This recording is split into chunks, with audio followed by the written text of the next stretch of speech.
Hello everyone welcome to a new mini blog. आज सकाळु सब काम सारी मु ठाकुर घर जिनस सजाड़ देली। ठाकुर घर जिनस सजाड़ देला परे बाबा आसी ठाकुर पूजा कले। ठाकुर को धूप आलती आ भोग देले। ता भितर मामा ब्रेकफास्ट प्रिपरेशन आरंभ कर देथिले। मामा बाबांग पई रुटी भजा बनैले आ मते कहले टिके मैगी बनै दे। मामा कर मोर मिसिकी मैगी खाइतांते। मु मैगी बनैला भितर मामा बाबा को खाइबा को दे देले। मैगी रेडी हो गला।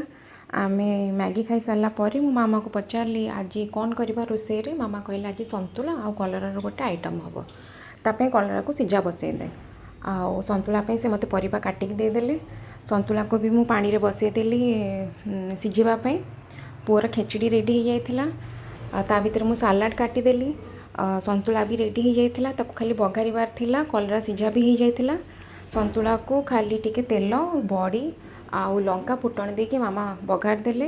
तापरे कलरा पई गोटे मसला बना हबार थिला। मसला पई जीरा सोरिष लंका रसुण आ टमाट देके ताको मु ग्राइंडिंग करदेली। सेथिरे गोटे सिझा आलू मिसेकी ताको टिके खाली तेल रे भाजीबार थिला। से मसला को कलरार भितर दबार थिला। मामा कलरा भितर मंजी बाहर करदेले।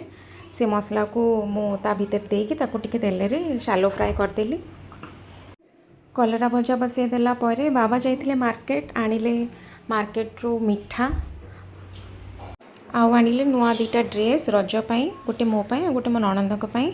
ता भितर लंच रेडी हो जाइथिला। मु खाइबा बाढ़ी देली। आमे समस्त मिसी खाईदेलु।